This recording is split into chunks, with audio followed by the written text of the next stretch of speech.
예, 여러분 안녕하세요.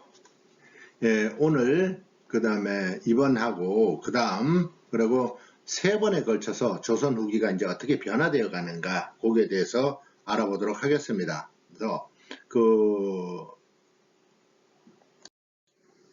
일단 우리가 요것만 알고 갑시다. 예, 뭘 알고 갈까요? 수치 체제가 바뀌었다. 이거 앞에서 얘기했던 건데 다시 한번 그 리마인드 하는 의미에서 한번 보기로 하고요. 뭐죠? 전세 공납력, 그죠? 요 세 개가 이제 그 바뀐다 하는 것을 한번 알아보기로 하고요. 그 다음에 농업과 상업이 이제 근대화된다 하는 것입니다. 완전히 많이 바뀌어요. 그 내용을 어떻게 바뀌는지 우리 궁금하니까 한번 따라가 보도록 할게요.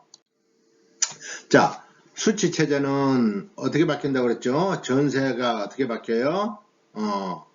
풍년과 무관하게 토지 한 길당 4, 6도로 고정시켜서 징수하는 영정법이 실시가 되죠. 2인조 때. 네. 그리고 대동법이 공납은 대동법이 바뀐다고 그랬죠. 대동법으로 바뀐다고 그랬습니다. 공납을 토지 한 결당 쌀 12도로 징수를 하고요. 면포나 동전으로 징수를 할 수가 있습니다. 같은 값어치로. 자, 그렇게 되니까 어떻게 돼요? 이건 선예청이 담당을 했고요. 공납이 전세화가 되는 거죠. 그죠? 예, 토지세가 돼버리는 거잖아. 그죠? 그러다 보니까 그 필요한 것들은 이제 시장에서 사들여야 돼요. 그죠? 예. 공납으로 갔던 거를 그러다 보니 공인이 등장하게 되고 상업이 발달하게 됩니다. 그래서 이게 물론 지주들한테는 굉장히 반발을 많이 일어나게 되죠. 그래서 전국 확대하는데 그건 한 100년이 걸리고요. 결국 환경 평안도는 제외하게 됩니다. 거기서는 그, 국경지역이기 때문에 거기에 필요한 것들, 뭐 사신이 가거나 할 때 거기서 이제 조달하는 그런 법입니다. 그래서, 대동법으로 바뀌게 되고요. 그 다음에 영조 때는 균역법이 실시가 된다고 그랬죠. 군역을 면제받는 거를 이제 군포 두 필에서 한 필로 경감을 한다 하는 것이고요.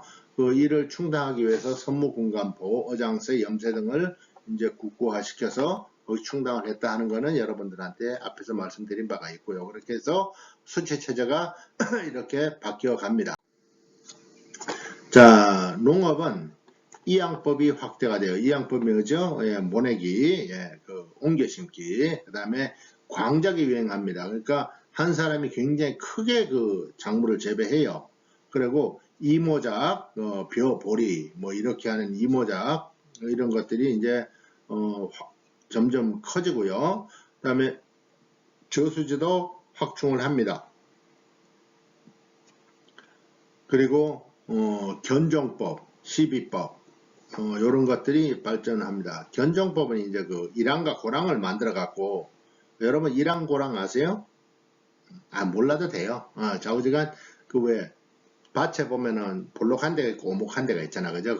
그걸 견종법이라고 그래요. 거기에 이제 그렇게 나누어서 심는다 하는 것이고요. 시비법은 비료를 주는 것입니다. 그래서 이런 것들을 농업의 생산성을 극대화하기 위해서 여러 가지 책들이 나옵니다. 어떤 거 박세당이라는 사람이 색경을 쓰게 되고요. 홍만선의 산림경제, 서유구의 임원경제지 같은 책들이 줄줄이 나옵니다. 그래서 이런 것들은 농사를 짓는데 이제 도움을 많이 주게 돼요.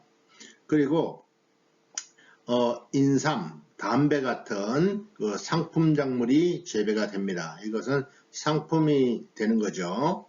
그 다음에 구황작물이 재배가 되는데 구황작물로는 이제 감자, 고구마, 고추 같은 것들이 들어오게 됩니다. 근데 감자는 이제 중국에 들어왔고요. 고구마는 뭐 일본에서 들어왔다고 합니다. 그리고 고추는 중국, 일본 뭐 이런 데서 들어왔다고 하는데 뭐 정확한 거는 우리가 알 수 없고요. 어쨌든 구황작물로 감자, 고구마, 고추 같은 것들이 재배가 되었다. 이게 이제 그렇게 하시면 되겠습니다.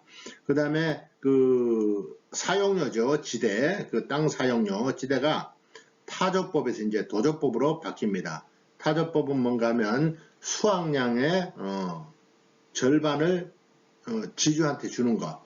이거 이제 절반일 수도 있고 뭐 아닐 수도 이제 통상적으로 절반을 줬어요. 그러니까 그게 이제 타조법인데 도조법은 뭔가 하면 1년 지금 우리가 사용하고 있는 겁니다. 1년 동안 내가 하기 위해서 내가 얼마를 줄게 하는 소장료를 지급하는 걸 도조법이라고 합니다. 그러니까 이렇게 바뀌어 갑니다.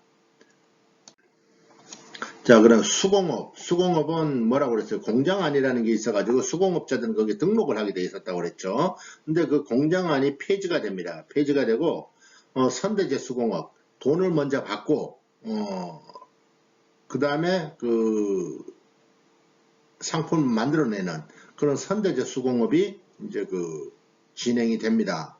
그리고 독립적인 수공업자들이 등장을 하게 되고요. 왜 그런가 왕실이나 아니면 관청 이런 데서 필요한 것들을 다 조달을 해야 되니까 그렇게 해서 실제로 그 수공업도 많이 발전을 하게 된다 하는 것입니다. 그리고 광물, 은광이나 금광 개발도 후기에 들어와서는 활발하게 움직이게 되는데 잠체도 성행을 하게 돼요. 광산 같은 경우에는 그 정부에서 독점을 하다가 17세기에는 이제 설점수세라고 해서 세금을 받고 이제 그 광산을 캐게 했죠. 그래서 허가를 해주던 것을 나중에 18세기 들어와서는 이제 자유채굴로 바뀌게 됩니다. 그러니까 그만큼 어지러웠다고 봐야죠. 세상 자체가.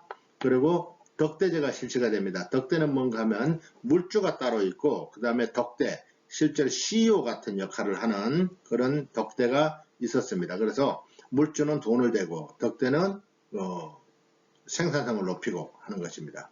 그리고 점도 등장을 하게 되죠. 점 보는 거. 우리 점 보는 거 그거 얘기하는 겁니다. 그 다음에 상업 쪽에서는 이제 신해통공 말씀드렸죠. 신해통공은 정조 때 뭐라고 그랬죠? 아시는 분 뭐라고 그랬어요? 신해통공은 유기전한테만 금난 정권을 주는 거죠. 그죠? 예, 시전 상인들한테 다 주던 거에서 벗어나서 그래서 그 신해통공이 이루어졌고요. 그 유기전이 유명했어요. 유명했다고 그래요. 유명했는지는 저도 그때 안 살아봤지 잘 모르겠고. 그래서 6개의 주요한 물품을 파는 그 점포 얘기합니다. 그래서 도고가 성장을 합니다. 도고는 대량 물품을 거래하다 보니까 상품을 매점매석할 수 있는 능력들이 있는 사람들이에요. 그 사람들이 성장을 하게 됩니다. 그리고 장시가 이루어졌다고 그러죠. 장시는 이제 그 5일장을 얘기합니다. 지금도 시골에 보면은 5일장이라는 게 있기는 해요.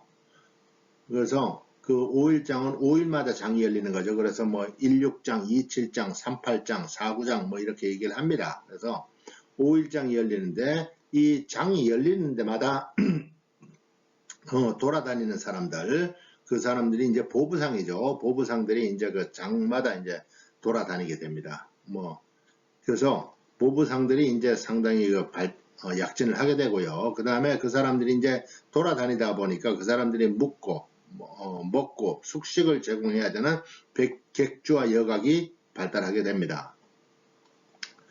그리고 대규모 상인들이 뭐라고 합니까? 부자 상인들이 출연을 해요.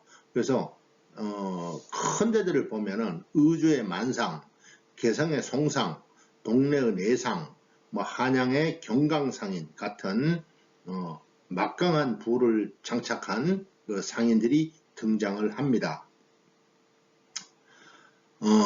자본주의로 많이 바뀌어 간다고 볼 수 있겠죠. 그렇죠? 예. 그 다음에 무역은 이제 대청무역, 그 청나라하고 무역하는 거는 이제 공무역은 중간계시, 그 다음에 그 사무역은 책문우시 이런 게 있었는데, 사실 그 사무역은 금지했기 때문에 밀무역이라고 보시면 됩니다.